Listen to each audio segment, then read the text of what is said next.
We are back at it again, another episode of Underrated with myself, Justin Rob Doyle.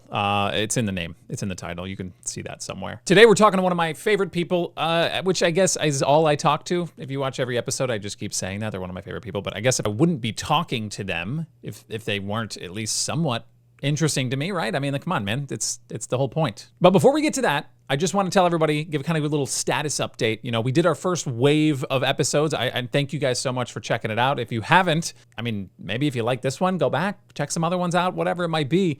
But I'm going through now and we're talking to more people and I guess really the whole point, I'll just open the door here and let you in. The whole point of this podcast isn't for me to get millions of listeners. I just want to start talking to people and kind of expanding my web of people that I know, kind of networking digitally via this podcast. This is a podcast, I think. And it's been going great. I mean, I've had deeper conversations with people that I've known for so long just in these 30 to 45 minutes where we're just kind of sitting down and just getting to know each other, you know, more than we've ever really have, which is cool. I mean, yeah, I probably could be better at texting and keeping up and maybe placing a phone call, you know, here or there to get this information, but why not make it content? It's 2024. You know, what the hell? Just make it content. But I am getting joy from it, and that's all that really matters for me. That I'm able to have these conversations with people that I've known and cared about for so long that I never really sat down and dug deeper into. Yeah, this is providing me that opportunity, and I'm actually having a lot of fun with it,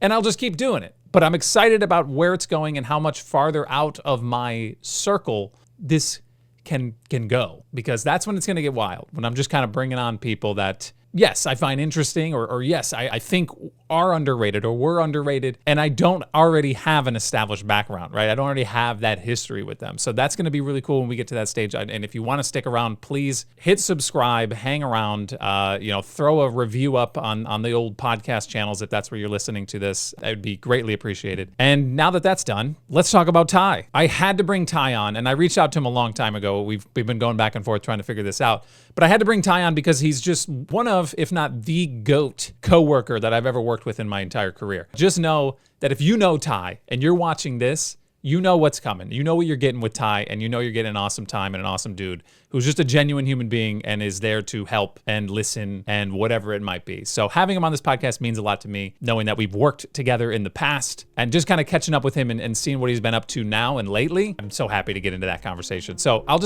I'm done. I've talked enough. It's time for me to step aside and let's get to the conversation with Ty DeMeza.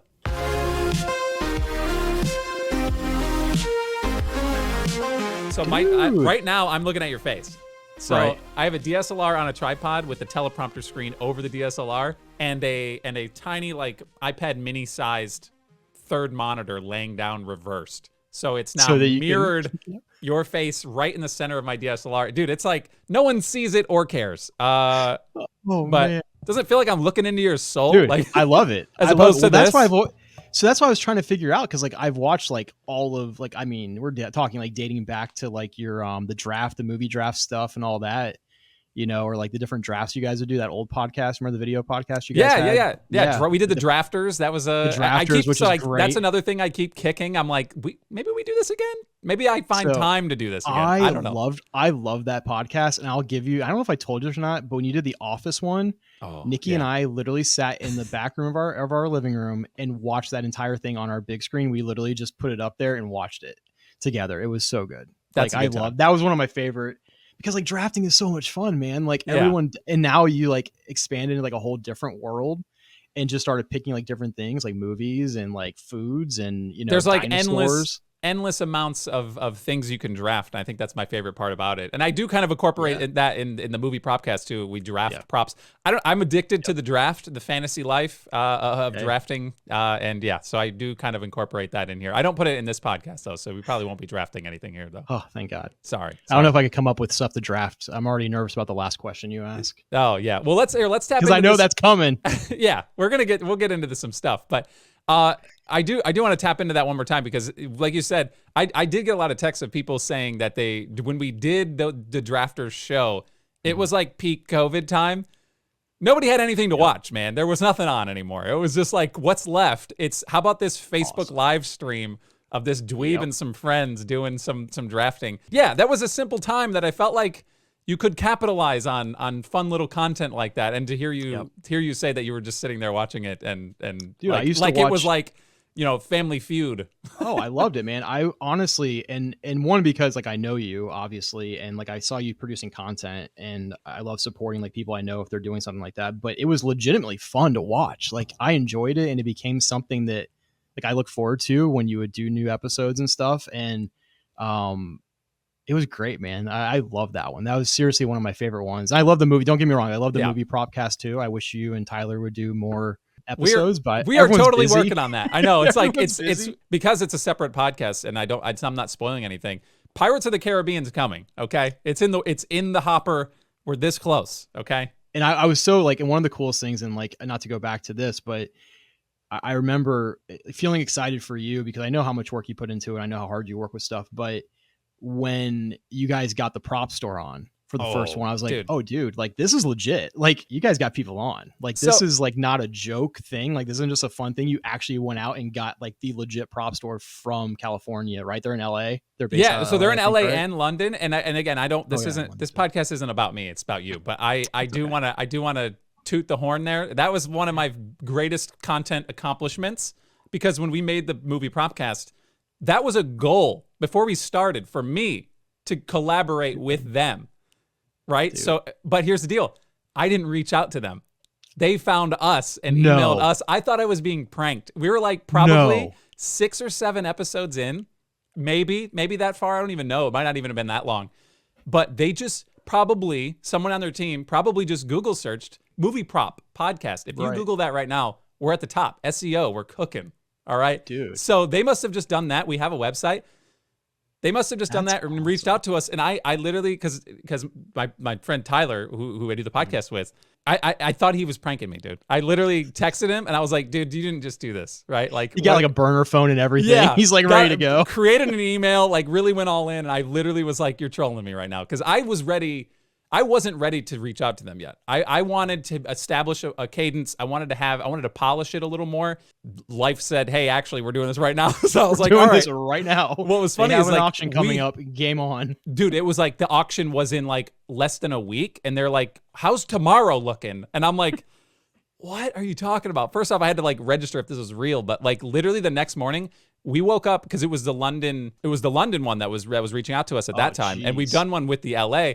But we woke up at like 6:30 in the morning the next day and did a recording with them. Way weird. And I was like, absolutely, we're going to do this. I'm not going to not do this. So yeah, we made it work. And then we've done it a couple more times since then. And we got to get back into a cadence of doing more episodes more consistently so we can continue that relationship. But that podcast is fun. And I just like doing podcasts. So I appreciate you supporting the nonsense that I create. That means a lot. It's not nonsense.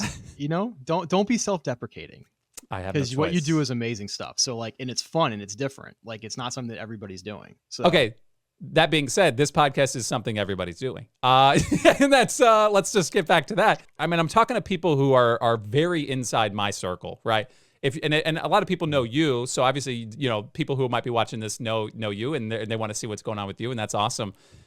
But really, that's what this podcast is for, is because what I was doing before was just interacting with people I didn't care about, but it was like my job was to basically run a podcast with a complete stranger. And I was like, this is fun to talk to them. Imagine if I was talking to people that I actually liked, right? So right. Well, that's you got why some you're history here too, in different like aspects of your life. And that's what's fun is like, like I said earlier, I've watched the different episodes and it's just cool. Like, cause there's different walks of life and different people and different stories and things you can talk about that maybe another person you don't have that connection with.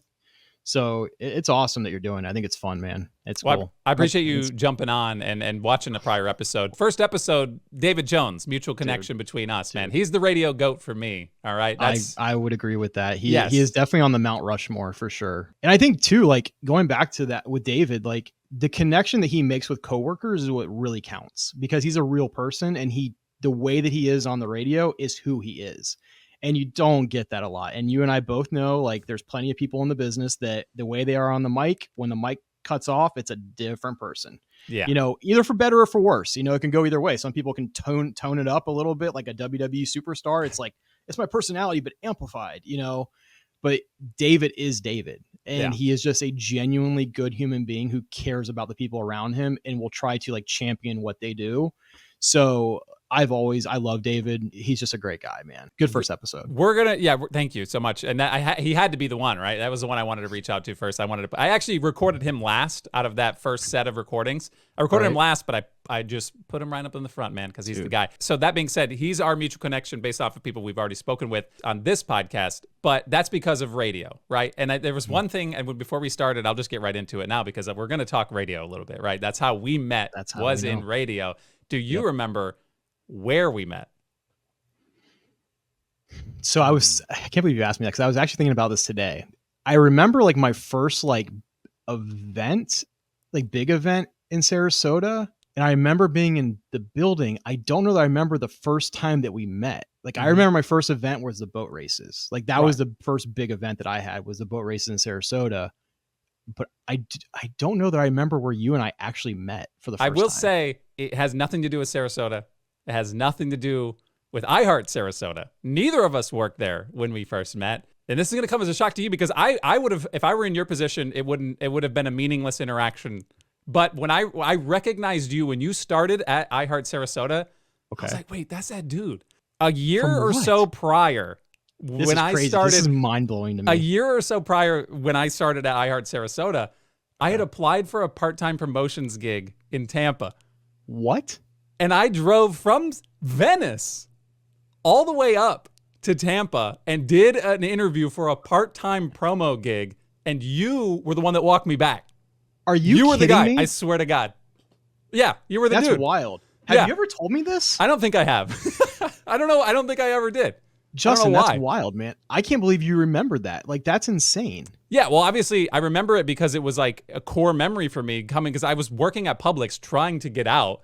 Right. And to me, this was a big opportunity for me. To you or to anybody else, it's a part-time promo gig in radio. It's like, okay. No, but do you remember who interviewed you by any chance? I don't know. I remember going back in his office. It was a lot of sports stuff, a lot of Bucks stuff. Was it Greg Wolf? I think it might have been. I don't know. It was a lot. We're talking like 2010, maybe 2011-ish, somewhere around there. Yeah, it may have been Greg because Greg was, I can't believe this is like coming full circle.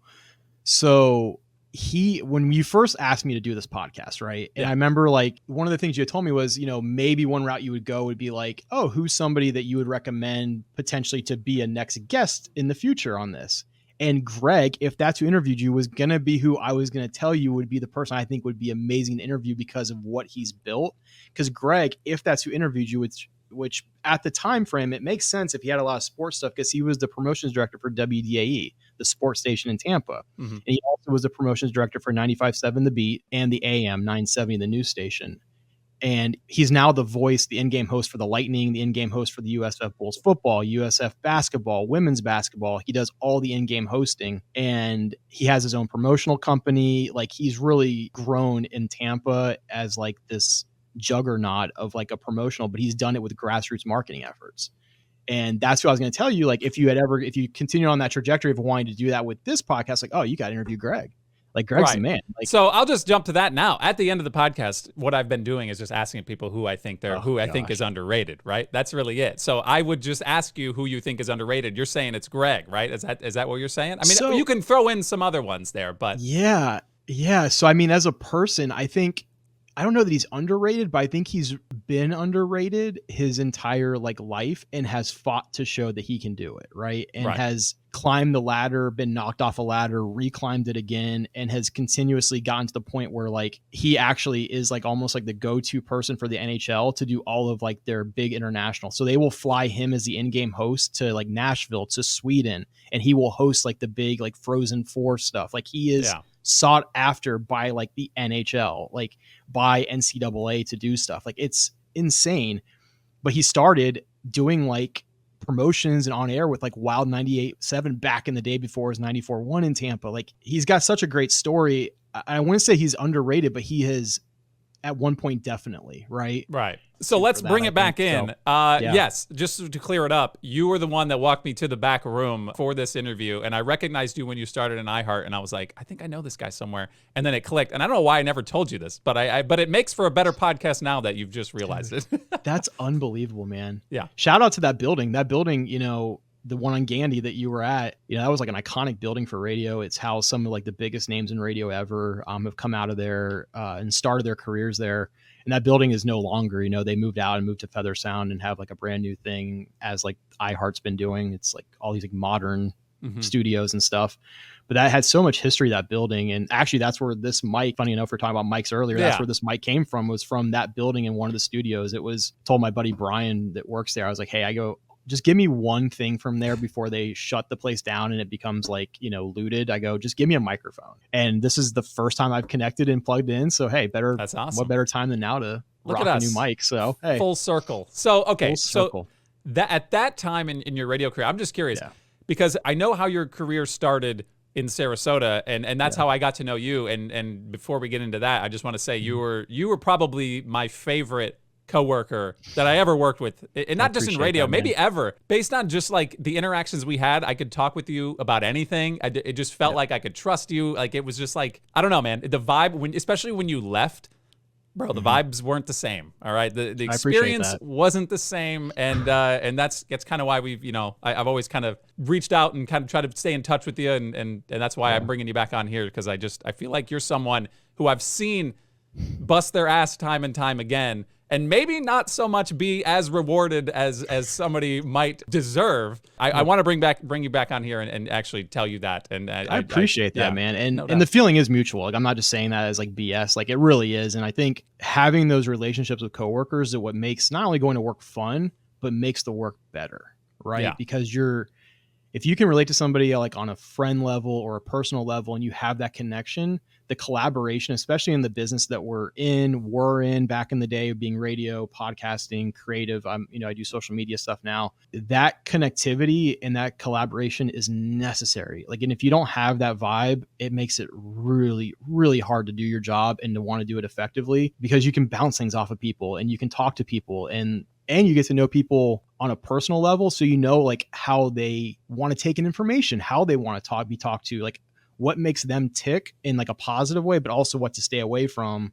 so that you're not creating like stress or whatever on them. You want them to feel like something's fun, and that's, for me, like if you have that, you can create some really cool stuff, which obviously in Sarasota definitely happened. That's like lightning in a bottle down there, man. It was fun. It was definitely fun while we were there, Yeah. And that was all I knew. I mean, I came into that and I had heard stories about the layoffs that happened before me, and it sounded awful. Like it was insane. Yes. And yet someone may have been a part of that one. And then there was another one, which then, wrapped up my career there, but you avoided that one. Let's start with the beginning. How did you get into radio, and I guess why?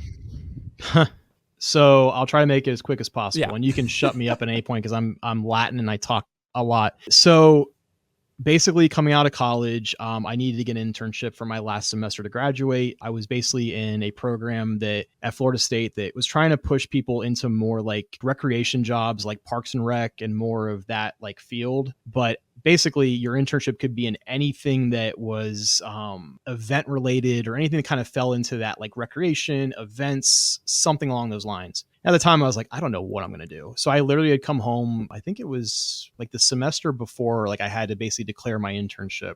And I was like talking to my parents and my mom. I was like, I don't know what I'm going to do. Like, I have no idea what I want to do. I don't know. I don't want to be an event planner. I don't want to plan weddings. I don't want to do any of that. I don't want to do like corporate gigs. I don't want to work in Parks and Rec, and nothing against those things. It just wasn't something for me. And she goes, well, one of the teachers, and my mom worked at a school in Tampa, and that's also where I worked. I did maintenance at the school after 8th grade for, probably like 10 years, doing like painting and pressure washing and learning like how to do that stuff just to make some money in the summers. I'm sorry, you said after 8th grade?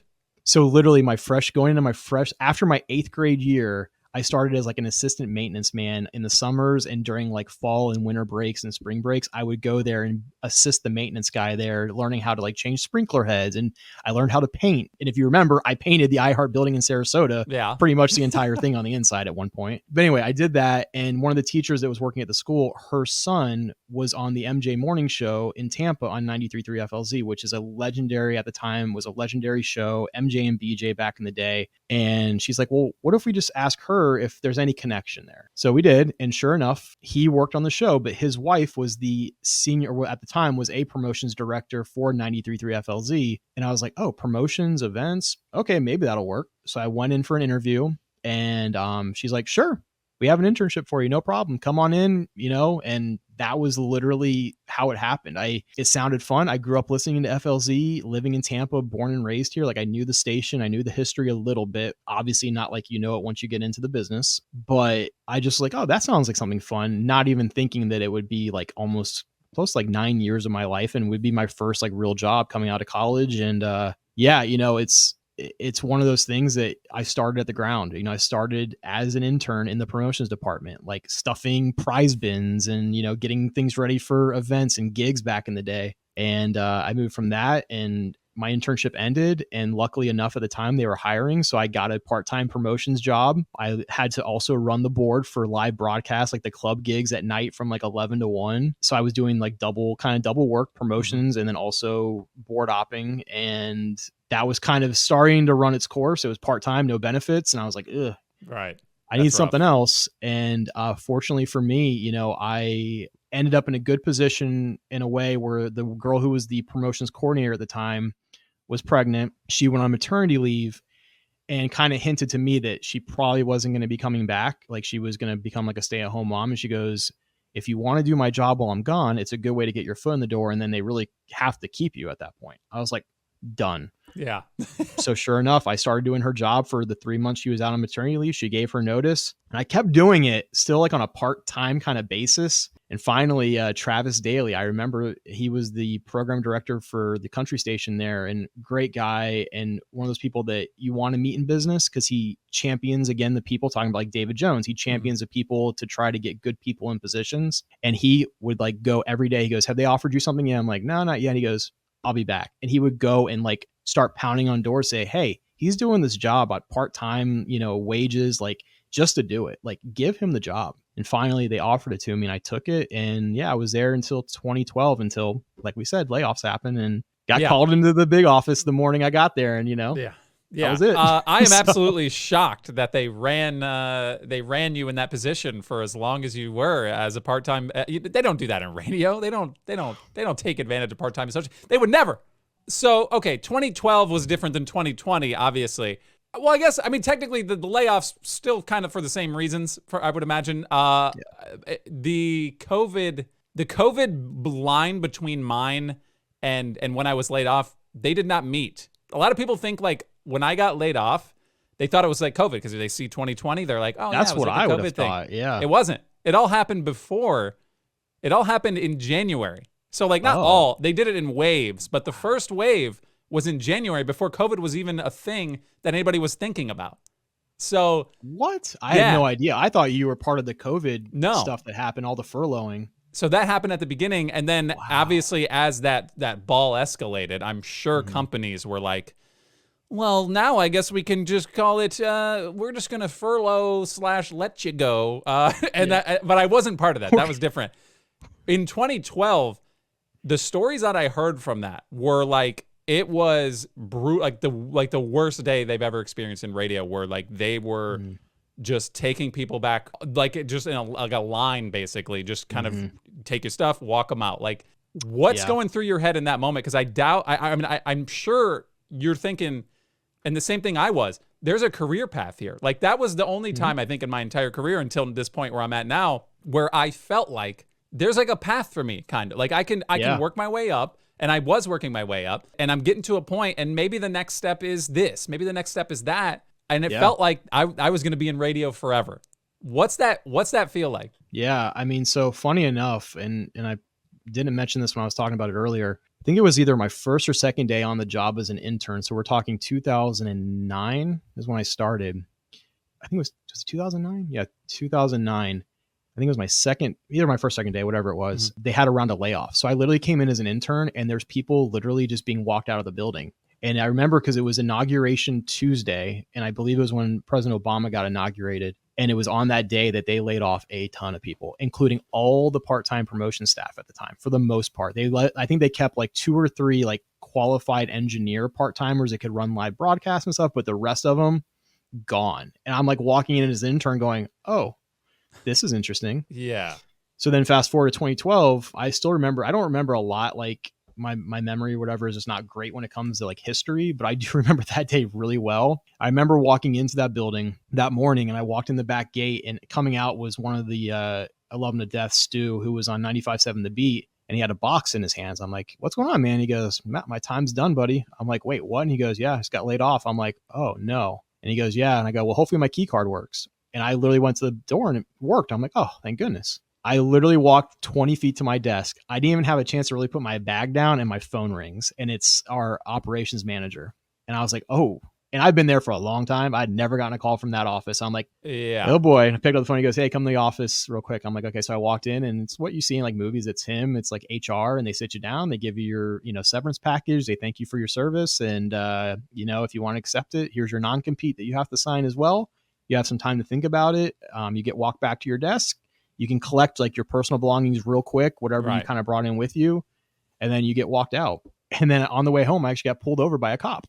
What a day. Also a funny story. I literally was on Dale Mabry, close to Raymond James Stadium. I got pulled over by a cop for a legal window tint, which I didn't have. And I told the cop, I rolled down the window. I'm like very obviously frazzled. I'm like, listen, I just got laid off.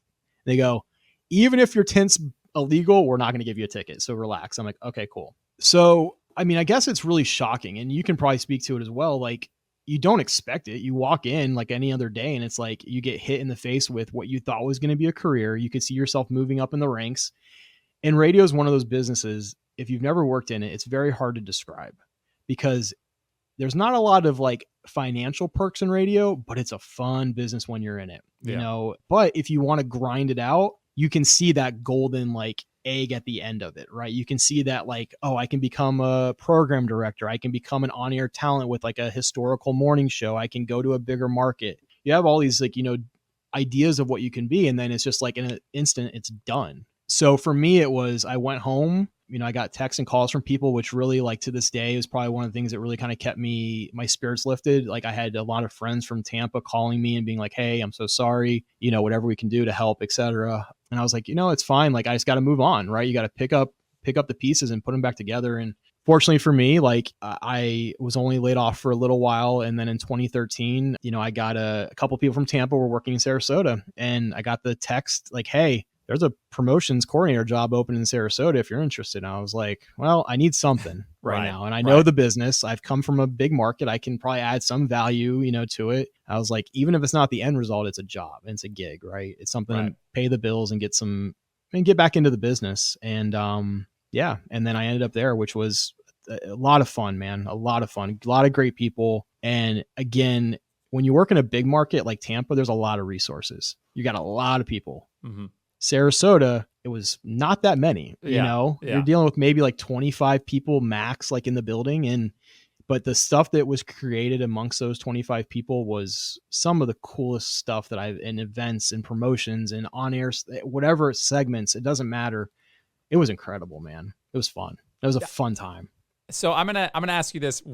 Obviously, yes, you've been without a job and this one pops back up. Mm. When you're seeing this opportunity and people are reaching out, obviously there's some familiar faces there, so it's probably a little bit easier. Yeah. Was there like a little kind of like looking at the iHeart logo, or at the time Clear Channel, I think it was, and just kind of holding that little resentment where you're like, I'm really going to go back to there? Yeah. I mean, I definitely think there was, Justin. I think I had like at the time a little bit of that, right? I think I had a little bit of like sourness to it. But I think also my mind was, I'm going to prove that the first time I got laid off was a mistake. Mm-hmm. And I'm going to show that in another market, I can create a difference and make a difference. Even if nobody at the, New York level ever knows who I am other than just a number on a piece of paper, like I'm at least going to do what I can to make that building better. And wherever like the pieces fall at that point, they fall. So for me, a little bit, definitely a little bit of like caution that you walk into that. Right. With, you're like, you know what the possibility could be. So you're probably a little more aware of that, instead of, you're a number. Right. Right. 100%. I did get that feeling. The drive home afterwards was brutal, dude. It was like horrible.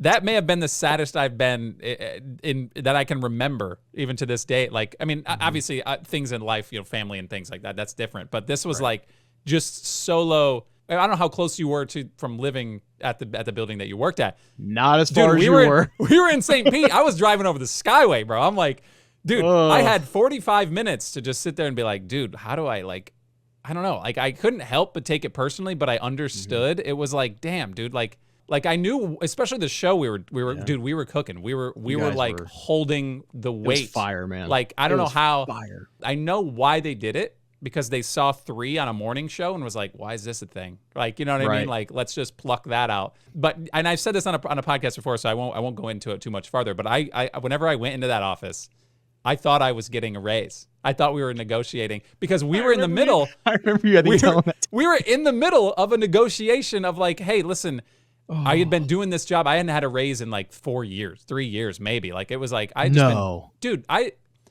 got promoted. I got promoted, the radio promotion. You know exactly what I'm talking about. And it was an on-air spectacle. We did it on air in the morning show, and they're like, congratulations, Billy Jack, at the time, you're a co-host. And I was like, cool. Great. Where's the financial compensation? It's a great title. Yes, that is great. So my family, it was so surreal because my family was reaching out. It was made to be this spectacle on air. And I get it. It was content. It was good. Right. But I was being reached out to by my family saying, congrats on the accomplishment. This is awesome. I'm so happy for you. And I was like, dude, my day-to-day has not changed in any way. I was like, this is print on a business card that I'm probably never even going to see. Yeah. So I don't even think it made it on business cards. I was still the producer. But again, I will never take anything away from that. That morning show, working with them was some of the greatest working memories of my life. But that slap in the face where I was like, I was still cracking jokes in there where I was like, oh, so we'll talk about the money stuff later. Like, and they're just like, I mean, I Who don't know. was it? Was it Eddie? It was Eddie. Eddie was in there. Yeah, it was brutal because Eddie was the one that hired me. I don't know what he saw in me when he hired me, but I love the man to death because he took a chance on me. I was doing stuff like this, albeit a lot less. The quality was, we're talking like 2010. I was on blogtalkradio.com.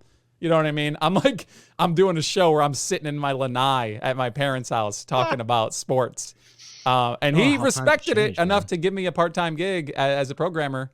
And I was like, and I took it, dude. I ran. So, but that's the thing, man. It's like, going back to like David and Eddie and, Travis, like I was talking about earlier, and Greg and all these guys, there's a gift when it comes to being able to recognize talent and letting those people just like cook, man. Like, just let them go, let them run with it, and let them create some really cool stuff, because they got it in them. They just need the vessel and like the tools to do it. And that's usually what it takes, is you just need like either people around you to collaborate with, or you just need the tools, and like, I remember so I do remember this. I remember being in there, and you used to work, I believe, if I'm not mistaken, you were doing like little prod stuff in the rooms, like I think across from my little cubby I was in when I first started. Abandoned studio that was just playing a station on autopilot. It was like probably like 92.1 The Coast or whatever. Yeah, back then, it was like beautiful. LTQ, yeah. So like, I mean, I remember that, but that's what you have to do. You have to, I did not. I mean, I enjoyed it. It was awesome. I got to sit in there and work the radio logs all day, segging up, bits and stuff. It was awesome. It was a good time. And then like I said, I was doing everything I could to just accumulate mass and knowledge and I was like, dude, what can I do? I think I did everything in that building except for make a sale.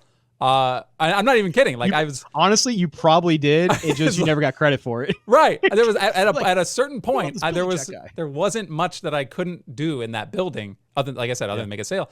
And that's why I felt like there was a path, because I was grinding for it. I was like, yeah, this is awesome. But yeah, our radio careers at that time ended in similar ways, but you jumped back in and again, I don't want this whole thing to be about our career in radio, but I do want to ask one more thing. What did it feel like when you left radio on your own terms? It was probably one of the most nerve-wracking things I've ever done. I remember having to go into Nikki's office and tell her, and I was terrified, man. I was like, literally the whole day I was like shaking and just nervous and sweating.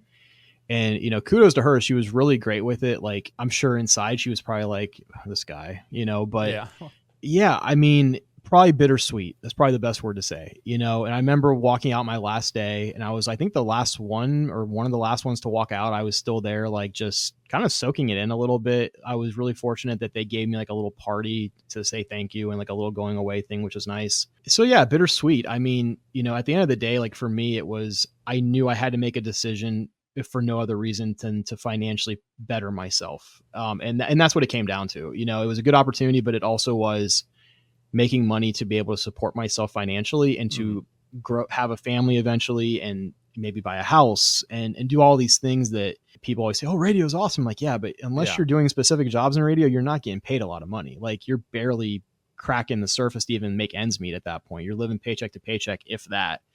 So for me, it was definitely an opportunity to better my life. I miss it. I still have a lot of friends that are in radio that I keep up with, people that I still respect and care about. I love the industry. I think it's fun. I think it's exciting, but definitely for me, it was a very good option because I wouldn't have what I have now, wife, son, house, all those things without having made that transition. But I do miss it. I mean, I'd be lying if I told you, just like you, everyone that leaves it misses it. Like, nobody says, oh, radio sucks. Like, no, like, people love radio. I just wish radio sometimes loved those people back a little bit more. Right. So yeah, that's 100%. And that's really, I think anybody would prefer that. I think you'd probably do something you'd love less as long as there's like an environment or at least pay, right? Like a livable wage that kind of opens up you to do the things you wanted to do with your life. So like, yeah, you can come to work and be like, yeah, I get a week-long cruise every year working in radio. I get paid to do it, but the pay that I'm getting to do it is still not, I can't move out of my dad's house. So yeah, it's, I totally get that. Yeah. I was happy for you when you left, but I was so sad, man. It was like, I miss the people, vibes. Man. That was the vibe check went down a little bit there. It was just, everybody got a little tight. Everyone kind of just, it wasn't as fun to traipse around the hallway, but I appreciate that, man. It really means a lot to hear that. Like, and I'm sure like there's people that probably like could care less that I left, and there's some people that cared more that I left. But it's one of those things that you always want to make something better when you're there, and there's always going to be ups and downs, and you're going to have people that you maybe don't get along with as well as others or whatever. But if you can make anything, whether it's a job, no matter what it is, a group, something that you're part of, if you can make it better when you leave it than it was when you started, like, that's all you can ask for, right? Like, so if it's just you that was like, man, I miss Ty when he left. I don't think it was. It definitely wasn't. If it was, it really means a lot, because at least it makes me know that, like, as a person, I did what I wanted to do, which was create good relationships and make that building as good as I can make it in the position that I was in. And if I did that, I did something right, and that's how I kind of try to view my job now too, is the same way. Absolutely. And I think that you definitely did that. And enough of it. I don't want to talk about radio anymore. No more. All right? We're done. Absolutely. We're done. So leaving radio. Just tune into the iHeartRadio app. No, God, stop. Yeah, get a little kickback. Yes. It's free. Yeah. You get a little sign-up code here. They don't charge you for that app, I don't think. I hope not. It's free. I don't know. Times have changed. There's commercials. Oh, God, there's a lot of commercials. Anyway, yes. Hey. So leaving radio has allowed you to do these things that you like. You have a wife, Nikki. She's awesome. Yeah. I'm super happy. I was super excited that you guys, you found someone. You're very happy. I think you guys are perfect together. Thank you. Now you're a father. You got a kid. Life has completely changed from the bittersweet radio days. Dude. How is that going, man? How does it feel? You know how it's going. I know 100% how's it going. But you got one on the line. Yeah, so honestly, I don't even think I've ever said that on a piece of content. But yeah, there is a second one on the way. Breaking it right now. I'll break it now because it's just two fathers. You can cut this if you need. No, two fathers talking. I'm not hiding it. I'm just saying. Okay. Yeah. Okay. It's just now we're just talking. You're the one that you got it out to the universe there. But congratulations. Yeah. Thanks, man. I know how it feels, but I want to know from your perspective. Yeah. Going through the process, obviously leading up to it, I know that feeling where I was like, dude, what is happening? Like, it was like you're getting everything in order, and it's just a fascinating time where you're just like, life has completely changed in that time while the baby is growing. Mm-hmm. And then when it comes, it just flips again. Like, you're like, what is this? It's like, what was it like going through that transition? And I did, first off, and before you start talking, I'm going to keep talking because it's my podcast. I am 100% positive you're the best dad. I know it. Anyway, continue. I get the vibes. I'm trying to rival you. No, don't do that, dude. Your dad is awesome. You're awesome. Just stop. Go ahead. Well, I appreciate that, Justin. Yeah. I really do, man. And I guess like, yeah, I mean, you said it, like everything changes. Your perspective in life more than likely will change. And what you're saying too is the 9 months leading up to it are completely different than the day that baby pops out. Mm-hmm. Because while the baby is there in belly and all that, there's not a realism to it yet. You don't really know what you're in for. Yeah. I'm still shocked of the fact that when you have, and people tell you this, right? One, you'll never be ready. There's never a good time. You're never going to be fully ready to have a kid. And I was like, oh, I'm going to be ready. And they're like, you're never going to be ready. I'm like, I'll be ready. Not ready. Was still making changes like on the nursery, probably like the week of. So yeah, like that, you're never going to be ready. And it's also wild because when you have a baby, if you haven't had a baby before, you go to the hospital or wherever you're going to deliver. If you're at a hospital, you deliver baby. They put you in a room, and then probably about 48 hours later, give or take, they say, okay, you're gone. I'm like, what do I do? Well, you get a bill. Yeah, you get a nice bill. Yeah. You literally swipe all of the free stuff in the room, and you learn how to put your baby in a car seat, which is the most terrifying thing that I've ever had to do. They're judging you, brother. Like, we're gonna call the police if you don't do this right. Like, get out of here. So come to find out, apparently nurses cannot legally tell you because of like security and whatever, like they can get in trouble. They would not tell me how to put the child in the car seat effectively. I was like, I think I'm doing it right. I've looked the videos. I've done all this. Yeah. Can you double check it? They're like, we can't tell you because if something were to go wrong, we're liable. They're like, we'll see. I don't know. I'm like, you can't just tell me if the baby is in the car seat correctly. Yeah. But again, with all of that being said, and it's probably very like cliche, but it's the most incredible moment, but also most terrifying moment of your life, driving a child home because you're leaving the confines of a hospital where you feel secure. You feel like you're being watched over. You have people to guide you and help you, whatever it is. And then you leave. And then it's like, oh, we're home.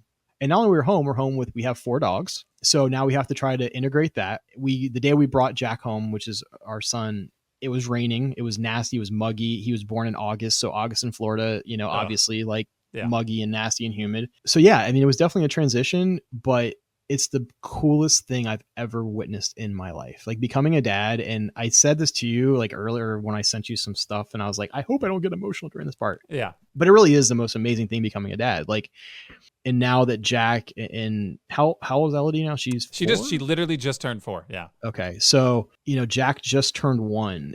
And this like 9 months to 1 year is like the craziest transition because they start walking, they crawl, they do all this within like, they're just doing it. It's a game changer when they can start like moving around and like standing and like walk. You don't have to carry them everywhere. It's like the most fascinating thing because you're like, A, this is cool. I don't have to carry you everywhere. But B, I do have to stare at you all the time. Every second. Because you're going to find anything to get into. Yeah. But it definitely does. I mean, it changes you, like I said, the perspective on life and what you value. Time becomes way more valuable. I feel like at that point, you respect time more and you learn what sacrifice is because as parents, like you call it, I don't like this word, but your freedoms as an adult to kind of live your life as you want and do what you want every day.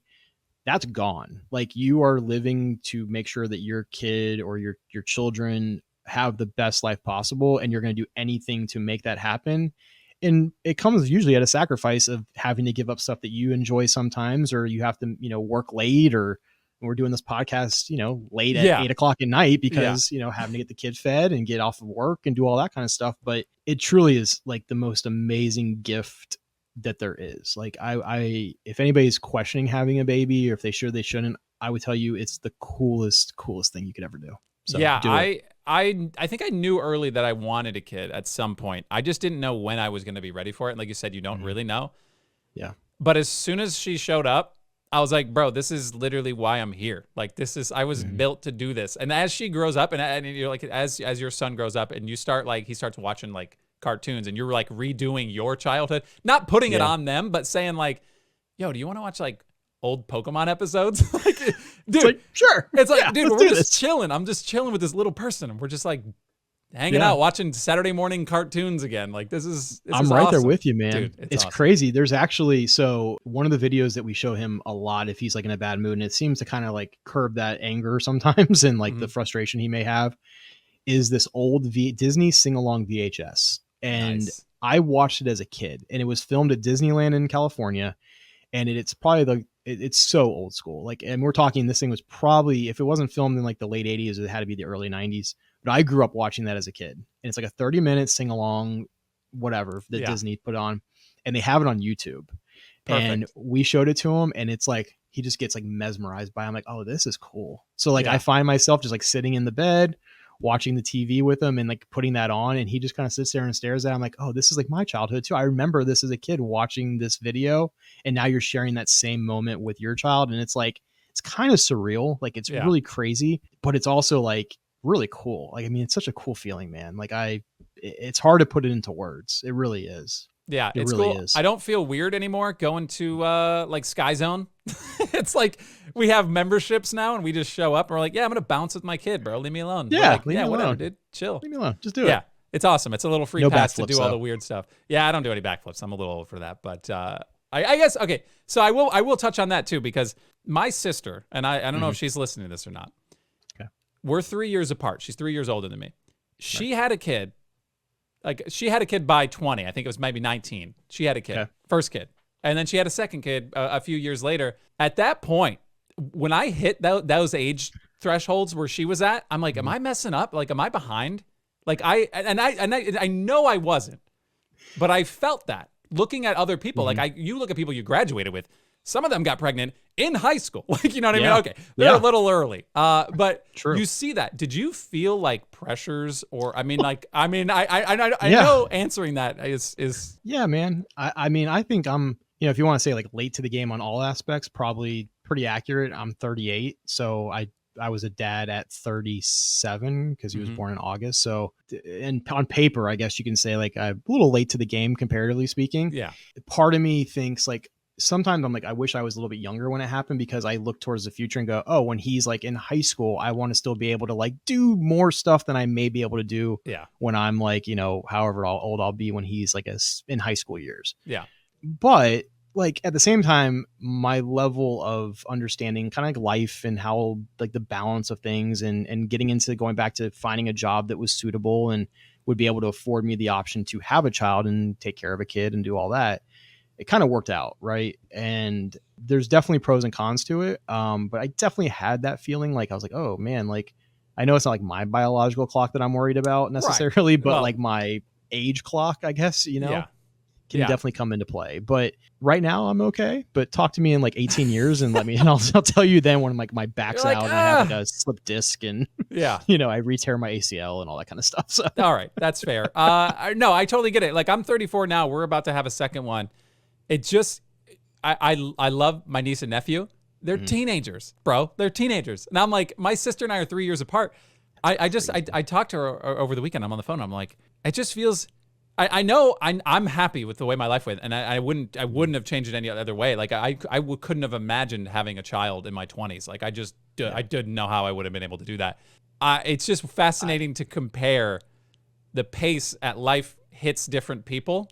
And this just felt like the time is right for us, and it's different for everybody, but it did kind of help me kind of let go of the comparison, especially after I hit like 25 and I was like, I'm not having a kid tomorrow. Okay. I got to let that go. That's just not going to happen.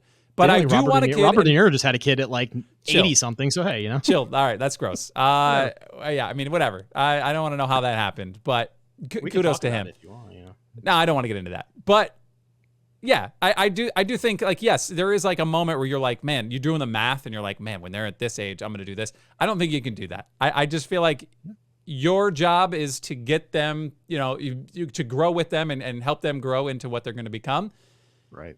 Ideally, if you want to stick around and be there for that, try to manage your life, try to take care of yourself a little bit. Like, that's how I'm trying to handle it. So maybe I'll eat an extra, vegetable here or there. I don't know. We'll see. Maybe I'll stand up. I'll walk down the block and come back every once in a while. Get a salad. Yeah. Or I'll just play pickleball, by the way. Pickleball is where it's at. I haven't played it ever. Bro, I swear to God. I know. It's amazing. I know. It's so addictive. I know. And it's so easy to get into. It's so easy to get into, and it's so easy to get addicted to. So like, I 100% recommend it. If it's just, if anything, once every couple weeks or week or so, just go play with some people. Right. You'll get the blood pumping. You'll move around. You'll be surprised on like how active you can go. You do remember I was a table tennis aficionado, bro? That's what I'm saying. In Sarasota, me and John back in the day, we had that table tennis.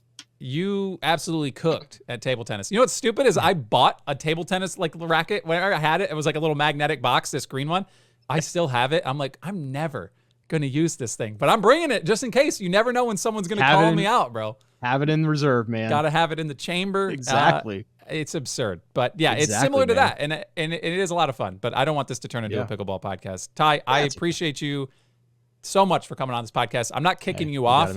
No, you're good. Bro, we got a family, bro. We got to get out of here, I think. I know. I hear you. I hear you. But thank you so much for coming on. Life is busy. Life is busy. Absolutely. But we'll be talking soon again, I believe. And like I said, if I get this drafters thing cooking back up, right now I'm pulling the cord. I got to change the oil in it. It's not starting, but I'm going to keep pulling the cord. Change the oil, put some new gas in it, and let's go. We'll get back on it, man. We'll get back. That was one of my favorites, man. I'm telling you, it got me through like you said, COVID, man. It was definitely something I look forward to. So if you guys decide to resurrect it, got it. Just saying. Listen, I'll be the first one to throw it in DMs at you. I'll toss you the link. I love it.